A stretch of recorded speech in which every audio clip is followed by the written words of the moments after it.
जय माँ भवानी। मैं आपके सामने ज्योतिषाचार्य Sarvesh Gupta, astrologer, tarot healer, numerologist. आप देख रहे हैं मेरा यूट्यूब चैनल। इसे लाइक कीजिए, शेयर कीजिए, सब्सक्राइब कीजिए। हम बात कर रहे थे चौमासे की। चौमासे का हमारी थर्ड सीरीज चल रही है। तो थर्ड सीरीज में मैं बताने जा रही हूँ आपको अश्विनी मास का महत्व और अश्विनी में आपको क्या क्या पूजा या उपाय करने चाहिए। तो चौमासे की बात हमारे विष्णु भगवान से शुरू हुई थी और इस टाइम हमारे पर भगवान शिव आए हुए हैं भूलोक पर और वही भ्रमण कर रहे हैं। तो अश्विनी मास में आपको माँ दुर्गा की पूजा करनी चाहिए। इसमें माँ लक्ष्मी का भी विशेष महत्व है, क्योंकि लक्ष्मी माँ का जन्मदिन आता है इस महीने, तो उनका भी महत्व है। उनके साथ साथ आपको पितरों की भी पूजा इसमें बताई जाती है। तो सबसे पहले मैं बताती हूँ आपको इसमें पितरों की पूजा, क्योंकि सबसे पहले वही आने वाली है। पितरों की पूजा करना बहुत ज़रूरी है। जिन घरों में पितृ दोष होता है, पितृ दोष होने की वजह से उन घरों में शादियाँ नहीं हो रही थी, विवाह नहीं हो रहे होते, कोई मांगलिक कार्य नहीं हो रहा होता, उस घर में कोई ना कोई बच्चे जो हैं वो अनमैरिड रह जाते हैं, या उस घर में कोई मेल संतान नहीं हो पाती।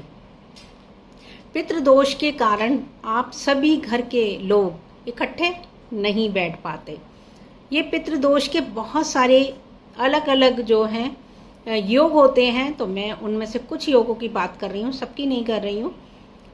पितृदोष होने से आप अगर अपने पितरों को नहीं मनाएंगे, या पितृ जो हमारे आते हैं कृष्ण पक्ष में, अगर आप उनमें 15 दिन उनका काम नहीं करेंगे तो हमारी लाइफ में प्रॉब्लम्स आती हैं, जो हमारे बच्चों को भी इफ़ेक्ट करती हैं और ये पीढ़ी दर पीढ़ी चलती है। तो उनका उपाय करना बहुत ज़रूरी है। पितरों को खुश करना बहुत ज़रूरी है। अगर आप कर सकते हैं तो गया जी जाके, काशी जाके उनका रेमेडी कीजिए, हरिद्वार जाके उनकी रेमेडी कीजिए। वो अगर आप कर आते हैं तो मैं ये कहती हूँ कि 40 से 50% तक आप लोगों को उसका रिजल्ट ज़रूर मिलता है।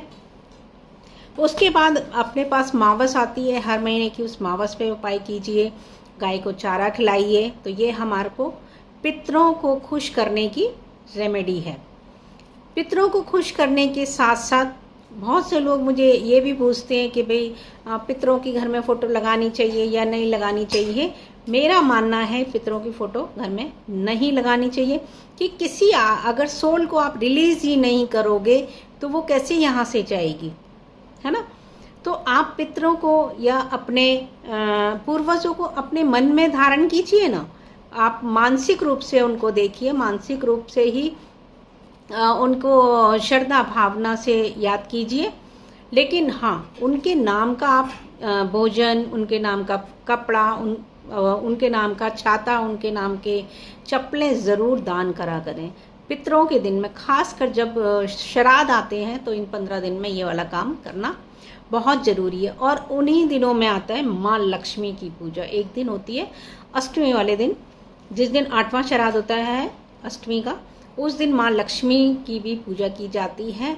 तो माँ लक्ष्मी को प्रसन्न करने के लिए आपने खीर का प्रयोग ज़रूरी है। खीर के साथ साथ माँ को कमल बहुत प्रिय है, तो कमल चढ़ाइए। कमल चढ़ाने के साथ साथ आप जो न्यूली मैरिड लोग होते हैं, नवविवाहित युवक युवती होती हैं जो, उनको आप अपने घर पे इनवाइट करके उनको खाना खिला सकते हैं। ये बहुत अच्छी रेमेडी है जो कि, तो आप ऐसा भी करिए कि जोड़े से उन्हें अपने घर पे बुलाइए और उनको खाना खिलाइए।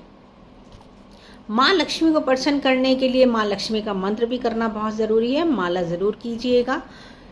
उसके बाद आते हैं नवरात्रे। जी हाँ, माँ दुर्गा के लिए जो लोग माँ दुर्गा की पूजा करते हैं वो ऑटोमेटिक ही काली, लक्ष्मी, सरस्वती तीनों को पूज लेते हैं।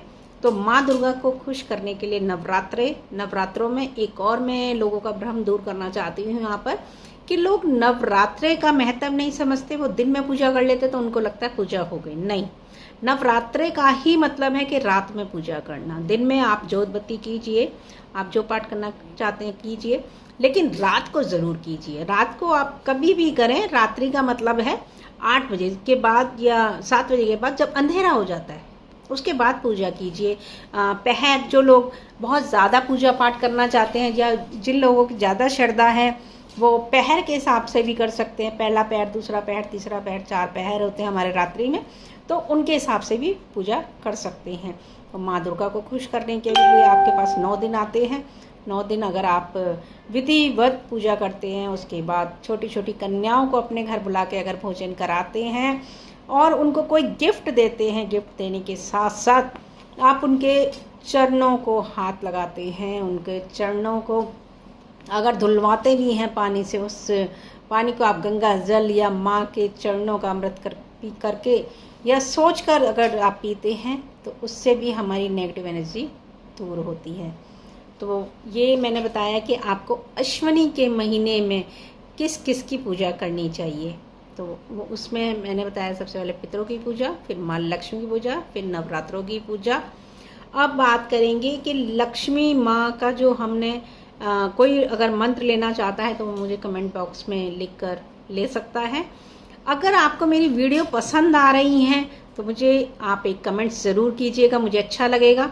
अगर नहीं पसंद आ रही तो भी आप कमेंट्स कीजिएगा, जिससे कि मैं अपनी उस चीज़ को ठीक कर सकूं। जय माँ भवानी।